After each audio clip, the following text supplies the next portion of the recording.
I'm Abhilash Rajput from Rose Public School, Surrey. Last session में हमने पढ़ा था Nazism and the rise of Hitler का, just कि वो कौन सी सर्कमस्टांसेस थे जिसकी वजह से डिक्टेटरशिप टाइप ऑफ गवर्नमेंट जो है वो जर्मनी में आई। ठीक है, तो हमने उसके बारे में पढ़ा था कि किस तरह से first world war situations create ने मतलब किंग मोनार्ची सिस्टम जो है वो हट गया। उसके बाद डेमोक्रेट्स आ गए, but Democrats were not able to fulfil the outcomes of people, expectations of people. ठीक है, तो वो एक इंस्टेबिलिटी जो है वो कंट्री में रही। और डेमोक्रेट्स जो है they also termed as November criminals, क्योंकि उन्होंने ट्रीटी ऑफ वर्सलिस में सिग्नेचर किए थे जिसके तहत बहुत सारे कंडीशंस जो हैं वो जर्मनी के ऊपर लगा दी गई थी। उसे एक तरह से फर्स्ट वर्ल्ड वॉर के होने का पूरा इल्ज़ाम एक तरह से जर्मनी के ऊपर लगा दिया गया था, उसके ऊपर काफ़ी हर्जाना थोपा गया था। ठीक है, जिसकी वजह से जर्मनी में बहुत ज़्यादा इकोनॉमिक क्राइसिस जो हैं वो आ चुके थे। ठीक है, और इस तरह से उस समय की जो डेमोक्रेट गवर्नमेंट्स थी they were not in the conditions that they could able to formulate some welfare policies for the sake of people। तो डेमोक्रेट्स जो है वो एक अच्छी छवि नहीं डेवलप कर पा रहे थे। ठीक है, although the people had expected a lot from them, लेकिन उसके बावजूद भी डेमोक्रेट्स जो हैं they were not successful in fulfilling the demands of people. तो इस तरह के उसमें जो है, और दूसरी तरफ पूरे देश में जो है उस समय बहुत सारी आइडियोलॉजीज जो थी वो डेवलप हो चुकी थी। कुछ डेमोक्रेट्स के सपोर्ट्स में थे, तो कुछ जो थे वो मोनार्ची के सपोर्ट्स वाले जो थे वो भी थे, नेशनलिस्ट जिन्हें कह सकते हैं। ठीक है, वो थे। कुछ जो फर्स्ट वर्ल्ड वॉर के जो सोल्जर्स थे, ठीक है, they also felt a great humiliation. ठीक है, the nationalist were the people who faced a lot of humiliation, ठीक है, and they were not ready to accept the defeat of Germany, and especially the way it had meted out after signing the Treaty of Versailles। ठीक है, तो वो इन चीज़ों को accept नहीं कर रहे थे। तो ऐसे में एडोल्फ हिटलर जो थे वो आए थे, वो सामने आया। ठीक है, तो यहीं से शुरुआत करते हैं हम आज की हिटलर की ही उसकी जो स्केलिंग है। ठीक है, वो किस तरह से एक रूलर तक पहुंचा और उसका जो सेकेंड वर्ल्ड वॉर के होने का उसके आउटकम तक का आज सफ़र हम पूरा तय करेंगे। Hitler he was born in 1889 Austria. ठीक है, तो ये काफ़ी गरीबी में पले बड़े, बाद में इन्होंने फोर्स ज्वाइन कर ली, जैसे मैंने बताया था। फर्स्ट वर्ल्ड वॉर के ख़त्म होने के बाद, ठीक है, he had join the German workers party, और जर्मन वर्कर्स पार्टी ज्वाइन करने के बाद बहुत ही जल्दी इन्होंने जो है उसको टेक ओवर कर लिया। वहाँ पे एक अपनी अच्छी जगह बना ली उस पार्टी में। वो छोटी सी पार्टी थी, तो वो वहाँ पे उन्होंने अपनी जगह बनाई, और उसके बाद he had termed it as the national social workers party, German workers parties के रूप में उन्होंने इसको रिकॉग्नाइज दिया, और जिसे बाद में नाजी के नाम से जाने लगा।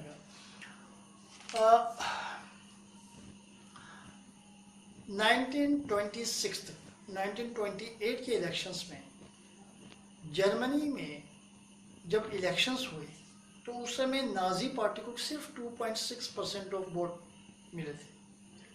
लेकिन जर्मनी को उस समय बहुत सारे German was gripped in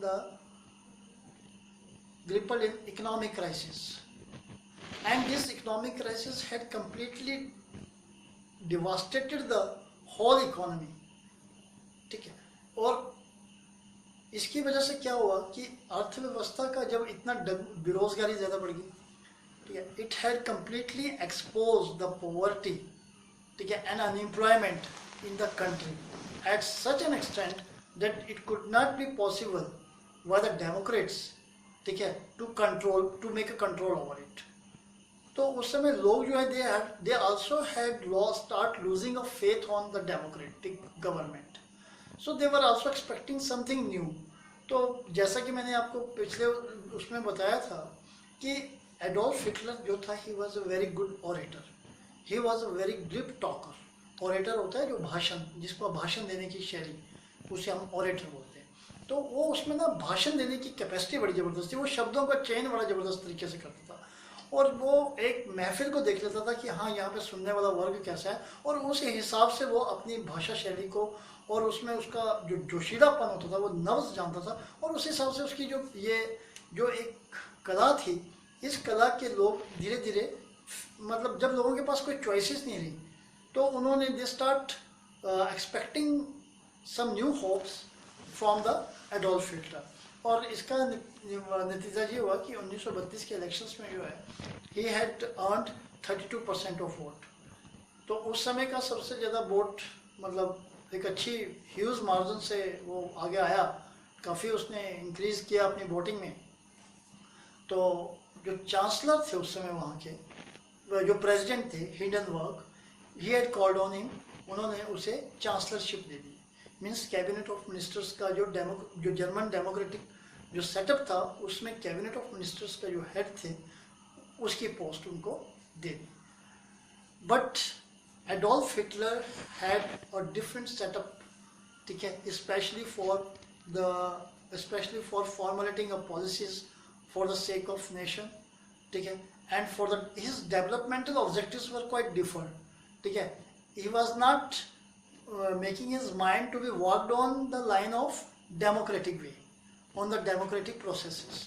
So उसने पावर में आते ही he was just looking for such kind of one opportunity, and as he had grabbed the opportunity now what he had did, the very first thing that he had did, उसने क्या किया, nobody knows how that mysterious fight was held in Reichstag, और वो constitutions का जो एक mark था वो ख़त्म हो गया, और immediately he had imposed a ban, ठीक है, he had imposed so many bans, ठीक है, स्पेशली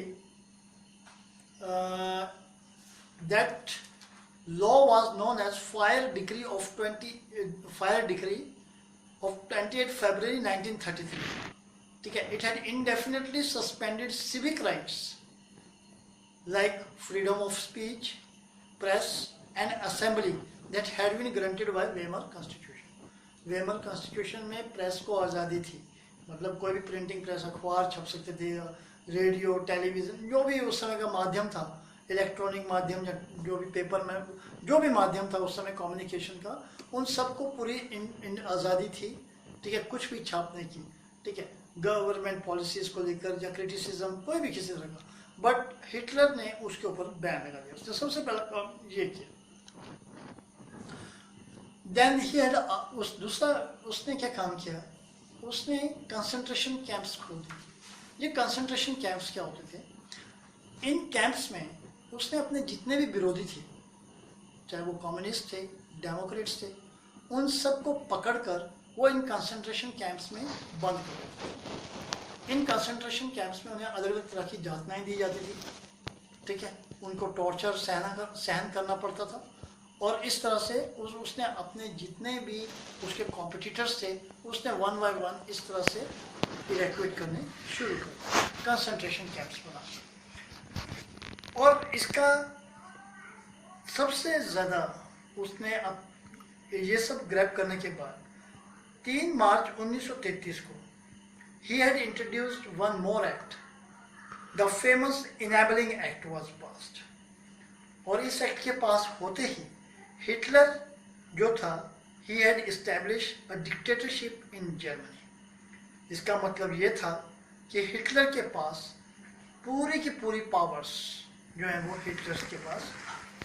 इसका मतलब कि नाजी पार्टी जो है, सभी पॉलिटिकल पार्टीज को बैन कर दिया गया, सिर्फ देश में एक ही पॉलिटिकल पार्टी रह गई, नाजी पार्टी।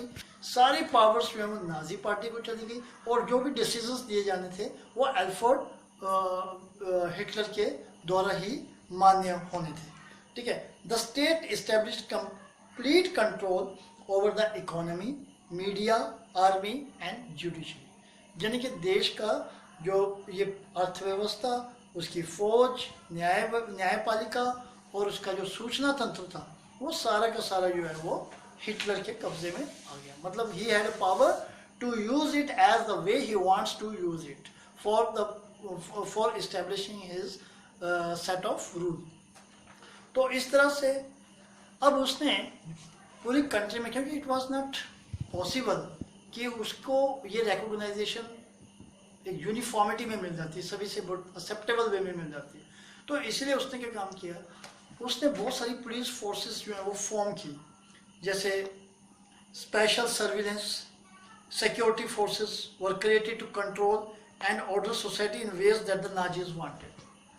मतलब समाज में ये कम्युनिकेट करना कि नाजी पार्टी क्या चाहती है, वो किस तरह से लोगों को बिहेव करने का तरीका क्या है, या कौन उनके क्या नए रूल्स हैं, वो सारे इन फोर्सेस के माध्यम से सोसाइटी तक पहुंचाए जाते थे। Apart from the already existing regular police in green uniform and the SA और the storm troopers, this included the Gestapo secret state police कहा जाता था, SS the protection squads, criminal police and the security services. ये अलग अलग जो है ये फोर्सेस के जो है विंग जो है वो बनाए गए। इन सब विंग का एक ही काम था कि पूरी तरह से पूरे देश में ये निगरानी रखनी कि कोई डिक्टेटरशिप के खिलाफ किसी भी तरह की कॉन्स्पिरेसी हैच ना कर सके, ठीक है।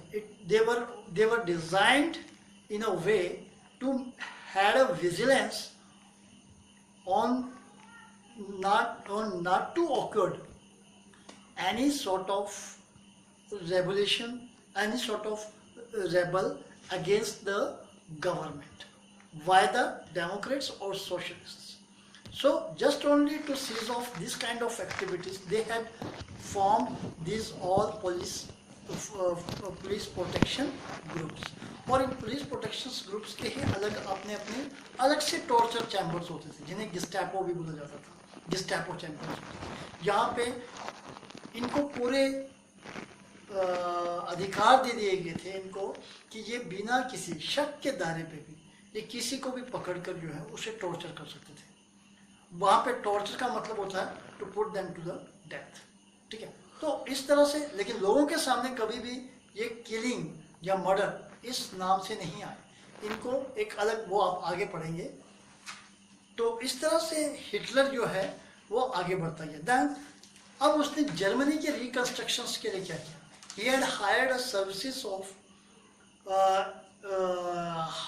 a great economist at that time, Hazelmer Sackett. He had hired the services of Hazelmer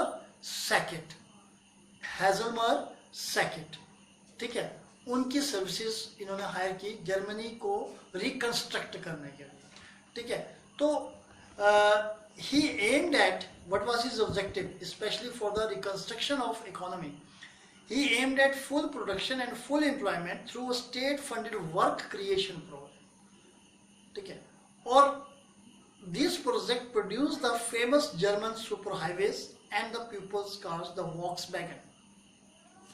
Hitler ने लोगों को एक सपना दिखाया था कि वो जर्मनी की आर्थिक स्थिति इतनी सुदृढ़ कर देगा कि हर जर्मन के पास उस समय की जो मोस्ट वांटेड कार होती थी वॉक्सवैगन, मतलब, ठीक है, कि हर घर में हर जर्मन के पास वो वॉक्सवैगन कार होगी एंड बड़े बड़े महामार्ग होंगे। और उसने ये सारा इकोनॉमिक रिकंस्ट्रक्शन जो है वो उसने किया हैज़लमर सैकेट की मदद से। धीरे धीरे उसने अपनी फॉरेन पॉलिसीज में भी बहुत बदलाव लाने शुरू कर दिए। लीग ऑफ नेशंस, ठीक है, he pulled out of the League of Nations in 1933। उसको 1933 में उसको लीग ऑफ नेशंस से बाहर निकाल दिया गया, जर्मनी को आउट कर दिया गया। लीग ऑफ नेशंस क्या था, फर्स्ट वर्ल्ड वॉर के बाद, जैसे सेकेंड वर्ल्ड वॉर के बाद यूएनओ, यूनाइटेड नेशन ऑर्गेनाइजेशन की इस्टेब्लिशमेंट हुई थी, ठीक है, for to maintain security and peace in the entire world, ठीक है। सेम फर्स्ट वर्ल्ड वॉर के बाद भी ऐसी ही एक एजेंसीज की इस्टेब्लिशमेंट हुई थी और उस एजेंसीज को बोलते थे लीग ऑफ नेशंस बोलते हैं। Later on this has been renamed as United Nation Organisations, ठीक है। तो लीग ऑफ नेशंस ने जो है 1933 को जर्मनी को हटा दिया गया, उसकी मेंबरशिप खत्म कर दी गई। जर्मनी ने राइनलैंड, जो कि उसका सबसे किसी टाइम में उसका मतलब एक बहुत ही इकोनॉमिक आयरन रिजर्व्स और कोल रिजर्व्स का एरिया होता था, उसको उसने रिकैप्चर किया 1936 में he had integrated Austria and Germany, ठीक है, in 1936 he had reoccupied Rhineland, and in 1938 he had integrated Austria and Germany under the slogan one people, one empire and the one leader. Hitler का ये नारा था, ठीक है, कि one people, one empire and one leader. इसका मतलब ये था कि सिर्फ एक ही जाति के लोग रहेंगे देश में, ठीक है, वन एम्पायर, एक ही पॉलिटिकल पार्टी होगी, कोई कंपटीशन नहीं होगा, और एक ही उनका लीडर होगा, and that is Adolf Hitler, ठीक है। तो इस तरह से उसने इस स्लोगन को मान्यता दी, और इसके बाद उसने चेकोस्लोवाकिया, नाम सुना कभी, ठीक है, चेकोस्लोवाकिया, ठीक है, एक ऐड भी आती है, ठीक है, जिसमें इसको प्रोनाउंसिएट करने के लिए बोला जाता है, ठीक है। तो चेकोस्लोवाकिया में जो है जर्मन स्पीकिंग जो लोग थे उस एरिया को इसने दोबारा से ऑक्युपाई किया। इसने उस एरिया को नहीं ऑक्युपाई किया, इसने चेकोस्लोवाकिया को भी ऑक्युपाइड कर लिया। और ये सब उसने, जब उसने चेकोस्लोवाकिया, पूरे चेकोस्लोवाकिया के ऊपर उसने कब्जा कर लिया, तो इंग्लैंड ने बिल्कुल इंटरफेयर नहीं किया। उस समय इंग्लैंड इंटरफेयर कर सकता था, लेकिन उन्होंने नहीं किया, और इससे जर्मनी को और बढ़ावा मिला, और वो बढ़ावा इतना मिला कि 1939 में he had start to carve a plan to capture Poland, और इसकी नज़रें पोलैंड तक पहुंच गई, और पोलैंड में जब इन्होंने कब्जा कर लिया तो उसके बाद सेकेंड वर्ल्ड वॉर की शुरुआत होने शुरू हो गई, ठीक है। 1939 में पोलैंड के ऊपर पोलैंड आक्रमण करते ही, ठीक है, ब्रिटेन और फ्रांस जो है they also had declared a war against the Germany, और इसी समय इन 1940 में जर्मनी ने ट्रीपार्टिएट पैक्ट पे साइन किया। ट्रीपार्टिएट पैक्ट क्या था? जापान, इटली और जर्मनी, ये तीनों नेशंस जो हैं ये सेकेंड वर्ल्ड वॉर इकट्ठे लड़ने के लिए सहमत हो गए। जापान में भी मोनार्ची रूल था, मीन्स वन मैन रूल था, जर्मनी में Adolf Hitler one man rule, और इटली में भी उस समय मुसोलिनी का रूल था। He was in Italy there was also a dictatorship type of government। तो ये तीनों एक ही जैसी विचारधारा के लोग थे, और ये तीनों एक साथ मिल गए, और इनके जो मिलन था, इनका जो ग्रुप था, that had been termed as Axis power, उसको एक्सिस पावर बोला जाता था। तो इस तरह से 1940 में और इस तरह से वार शुरू हो गई, ठीक है। 1941 में जर्मनी हिटलर का ऑब्जेक्टिव ये था कि वो जर्मन्स की इस्टेब्लिशमेंट, जर्मन एक ग्रेट एम्पायर इस्टेब्लिश करने के लिए उसको बहुत ज़्यादा स्पेस चाहिए। तो उसने अपने इसी डिज़ायर को एक्सपेंड, डिफीट के बाद सोवियत रेड आर्मी जो थी वो जर्मनी में एंटर कर गई, ठीक है। और इस तरह से 1945 में, ठीक है, जर्मन जो है वो सेकेंड वर्ल्ड वॉर हार गया, और उसी के साथ सेकेंड वर्ल्ड वॉर ख़त्म हो गई। लेकिन इसके कुछ पहलू वो ये थे, अमेरिका जो था वो स्टार्टिंग में ही had not shown any interest specially in participating to participation in the second world war, ठीक है। वो अपने आप को नज़रअंदाज करता रहा, because he had an experience, he had a bad bitter experience of first world war, ठीक है, क्योंकि उसके पास फर्स्ट वर्ल्ड वॉर का बड़ा कड़वा एक्सपीरियंस उसके पास था। उसकी इकोनॉमिक क्राइसिस जो है उसको सिवियर इकोनॉमिक क्राइसिस का सामना करना पड़ा था। So they were not ready to face the same situation once again.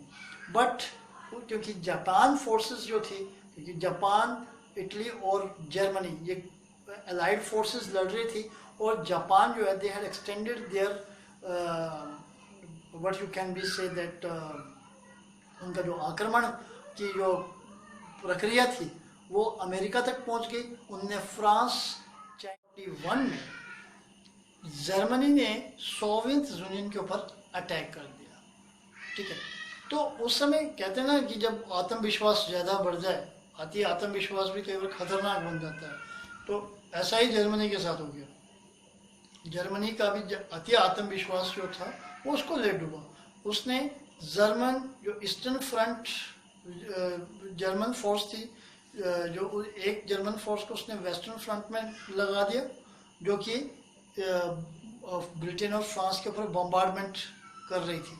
और ईस्टर्न फ्रंट में उसने जो फोर्सेस लगाई, they were fighting against the Russian, यानी कि उसकी जो पावर थी वो डिवाइड हो गई, ठीक है। He was fighting on a two fronts at a same time, ठीक है। अब इससे क्या हो गया, उसकी जो एक्चुअल फोर्सेस की जो पावर थी, आर्म फोर्सेस की जो पावर थी वो कमज़ोर पड़ गई।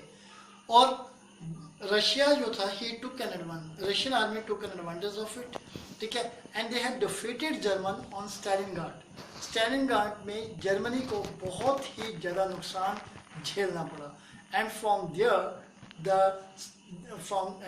There the chapter of defeat was begin, ठीक है। और इस तरह से जर्मनी जो है वो हार का सामना करता गया, और रशियन फोर्सेस जो हैं वो जर्मनी में एंटर कर गई, और 1945 में जाके, ठीक है, अप्रैल मंथ में ये सेकेंड वर्ल्ड वॉर जो है वो ख़त्म हो गई।